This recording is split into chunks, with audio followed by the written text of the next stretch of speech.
हमारे देश में समस्या ये हो रही है, हम समस्याओं पे चर्चा कर रहे हैं, उसके मूल कारण स्थायी समाधान पे चर्चा ही नहीं कर रहे हैं। आपके पेट में कैंची डाल के छोड़ दिया, अब आपका पेट दर्द हो रहा है, आप चिल्ला रहे हो कैंची पड़ी है, कैंची पड़ी है, कैंची पड़ी है, पेट दर्द हुआ जा रहा है। पेट दर्द कब बंद होगा? जोर से बोलिए जरा।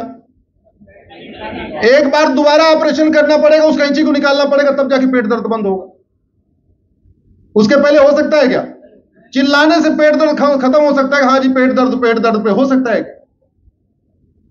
भारत में अगर आप सोशल मीडिया देखिए, समस्या जीवियों से भरी हुई है।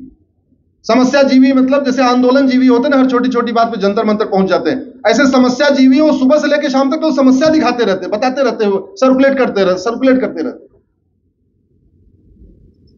लोकतंत्र का चौथा स्तंभ, आप टीवी खोल के देख लीजिए, न्यूज चैनल, सुबह से शाम तक समस्या समस्या समस्या समस्या। यहां भगदड़ हो गई, यहां काला जादू हो गया, यहां अंधविश्वास हो गया, यहां बलात्कार हो गया, यहां हत्या हुई, यहां फिरौती हुई, अवैध हथियार पकड़ा गया, ये पकड़ा गया। मूल कारण क्या है? अस्थायी समाधान क्या? नहीं। आ जाओ अपने विधानसभा में, आपकी विधानसभा में पिछले 10 वर्षों में या पिछले 20 वर्षों में किस समस्या के मूल कारण अस्थायी समाधान पर चर्चा हुई? याद है आपको? कोई बताइए जरा। है कोई एक? आप मुझे एग्जाम्पल बताइए कि इस समस्या पे एक दिन चर्चा हुई थी, उसके रूट काज पे चर्चा हुई, उसके परमानेंट सोल्यूशन पे चर्चा हुई। चलो बाकी छोड़ दो। लोकसभा में किसी समस्या के रूट काज परमानेंट सोल्यूशन पे चर्चा हुई तो आप बता दो। हाँ, बतौलेबाजी होती है, तू में होती है, आरोप प्रत्यारोप होता है, नूरा कुश्ती होती, सब कुछ होता रहता है। हिंदू हिंसक है, फलाना है, ठिकाना है, मतलब दुनिया भर की बातें होती रहती। बड़ी चालाकी से एक स्टेटमेंट दिया, हिंदू हिंसक है और पूरे देश में शांति है। बहुत बढ़िया स्टेटमेंट दिया था। क्यों? अगर कह देते ब्राह्मण हिंसक है तो देश भर में कम से कम 1-2 लाख तो ब्राह्मण निकल ही आते सड़क पे। अगर कह देते क्षत्रिय हिंसक है तो देश भर में कम से कम 10-20 लाख क्षत्रिय तलवार लेके लाठी डंडा लेके सड़क पे आ जाते। कहते बनिए हिंसक है और कुछ नहीं करते, कम से कम व्यापारी संगठन सड़क पे आ जाते। दलित हिंसक है तब तो पूछो नहीं क्या होता। तो बड़े चालाकी शब्द क्या यूज किया? हिंदू हिंसक है। अब उन्होंने कह दिया हिंदू हिंसक है, ब्राह्मण सोच रहा है हिंदुओं की बात हो रही, हमारी थोड़ी बात हो रही। क्षत्रिय सोच रहा है हिंदू हिंसक होता, हम थोड़ी हैं। समझ रहे हैं आप कैसे हमें मानसिक रूप से गुलाम बना दिया गया? एक व्यक्ति इतना बड़ा स्टेटमेंट दे के चला गया हिंदू हिंसक है, और उस मंद बुद्धि आदमी को पता ही नहीं है कि अगर भारत में यह संविधान चल रहा है तो केवल हिंदुओं के कारण चल रहा है। भारत में लोकतंत्र है तो केवल हिंदुओं के कारण है। नहीं तो इलेक्शन कमीशन के पास सेंसिटिव डेटा का बूथ होता है, उठा के देख लीजिए। मैं कोई बात बिना फैक्ट के नहीं कहता हूं। इलेक्शन कमीशन के पास सेंसिटिव डेटा का बूथ होता है, उठा के देख लीजिए। 99% सेंसिटिव बूथ वो कहे जाते हैं जहां हिंदू कम होता है। हिंदू मेजॉरिटी वाला बूथ कभी सेंसिटिव बूथ नहीं होता, हिंदू माइनॉरिटी वाला बूथ ही सेंसिटिव बूथ होता है। इलेक्शन कमीशन का आंकड़े देख लीजिए। हिंदू हिंसक होता तो दुर्योधन का ननिहाल गंधार आज भी गंधार होता, वो अफगानिस्तान नहीं बनता। हिंदू हिंसक होता तो राजा भरत का ननिहाल कैकेय, जहां से माता कैकेयी आई थी, वो कभी पाकिस्तान नहीं बनता, आज भी वो कैकेय होता। हिंदू हिंसक होता ईस्ट बंगाल, आज भी ईस्ट बंगाल होता, वो बांग्लादेश नहीं बनता। हिंदू हिंसक होता तो वेस्ट पंजाब, आज भी वेस्ट पंजाब होता, वो पाकिस्तान नहीं होता। हिंदू हिंसक होता तो कश्मीर से पलायन नहीं करता। हिंदू हिंसक होता नागालैंड से पलायन नहीं करता। हिंदू हिंसक होता मणिपुर से पलायन नहीं करता। हिंदू हिंसक होता मेघालय से पलायन नहीं करता। हिंदू हिंसक होता तो भारत के 9 राज्यों से खत्म नहीं होता। हिंदू हिंसक होता तो भारत के 800 जिलों में से 200 जिलों की डेमोग्राफी नहीं बदलती। हिंदू हिंसक होता तो भारत की 6000 तहसीलों में से 1500 तहसीलों की डेमोग्राफी नहीं बदलती। हिंदू हिंसक होता तो बांग्लादेशी घुसपैठियों के आने की हिम्मत नहीं पड़ती। हिंदू हिंसक होता तो एक भी रोहिंग्या नहीं आता। हिंदू हिंसक होता तो एक भी धर्मांतरण नहीं होता। हिंदू हिंसक होता तो एक भी घुसपैठ नहीं होती। और वास्तव में हिंदू हिंसक होता तो भारत में राम राज्य होता। अब हिंदू हिंसक नहीं है, वो अधर्म का नाश करना छोड़ चुका है, इसलिए अब संविधान की व्यवस्था में यह काम शासन का है। कि शासन अधर्म का नाश करने के लिए कानून बनाए।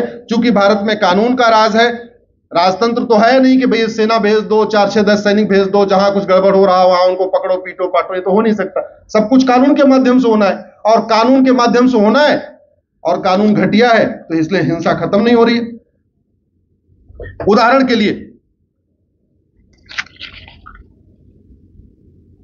मैं आपको कुछ गला काट के जो हत्याएं हुई हैं उनका नाम बता रहा हूं।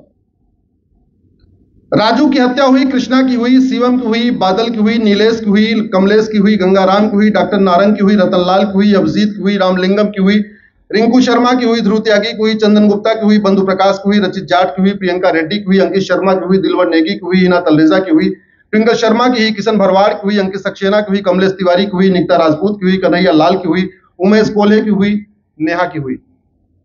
ये जितनी हत्याओं का मैं नाम ले रहा हूं, इन पे गला काट काट के 10 टुकड़े 20 टुकड़े करके भेजे गए। मैं ऐसे कुछ नाम ले रहा हूं जो बाद में या तो फ्रिज में मिली या तो सूटकेस में मिली।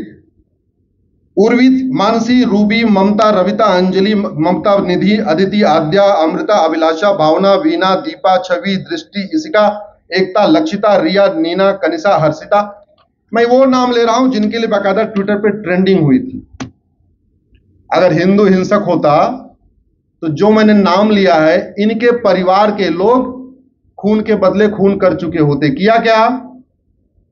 किससे आशा लगा के बैठे हुए हैं? कोर्ट से। कोर्ट से न्याय मिला क्या? नहीं। क्यों नहीं मिला? कानून घटिया, न्याय व्यवस्था सड़ चुकी है। अगर पहले वाले ने जब किया, आज के 10-12 साल पहले लखनऊ में कमलेश तिवारी की जब गला काट के हत्या हुई थी बहुत ब्रूटल तरीके से, उसी समय वो 4-5 जितने पकड़े गए थे 1 साल के अंदर फांसी दे दिया होता तो आज खौफ पैदा होता कि नहीं? नहीं हुआ। इसलिए मैं कह रहा हूं, अब समय आ गया है अधर्म का नाश करने के लिए कठोर दंड व्यवस्था बनाई जाए। नहीं तो जब तक वो व्यवस्था नहीं बनाएंगे तब तक राम राज्य स्थापित करना, विकसित भारत का निर्माण करना मुश्किल ही नहीं, नामुमकिन है। भारत की 50% समस्याओं का मूल कारण जनसंख्या विस्फोट है। इस समय भारत के मेट्रो शहरों में 80 साल से ऊपर कोई जा ही नहीं रहा है। यह सर्वे बता रहा है कि हर साल 12,000 लोग दिल्ली में एयर पोल्यूशन से मर जाते हैं। बाकी वाटर पोल्यूशन से कितने मरते हैं, बाकी नकली सब्जी खा के कितने मरते हैं, नकली दूध पी के कितने मरते हैं, उसका भी डाटा नहीं आया। यह आया है कि एयर पोल्यूशन से 12,000 लोग मरते हैं। दिल्ली में रहने वालों की उम्र 12 साल कम हो चुकी है। यह भी सर्वे आ चुका, बाकायदा साइंटिफिक इसका डेटा आया कि हमारी उम्र 12 साल कम हो चुकी है। हम अगर बाहर रहते 90 साल जीते, हम दिल्ली में रहते हैं इसलिए हम 78 साल जिएंगे। ये सर्वे आ चुका है। क्यों? क्योंकि दुनिया में सबसे ज्यादा बच्चे भारत में पैदा हो रहे हैं।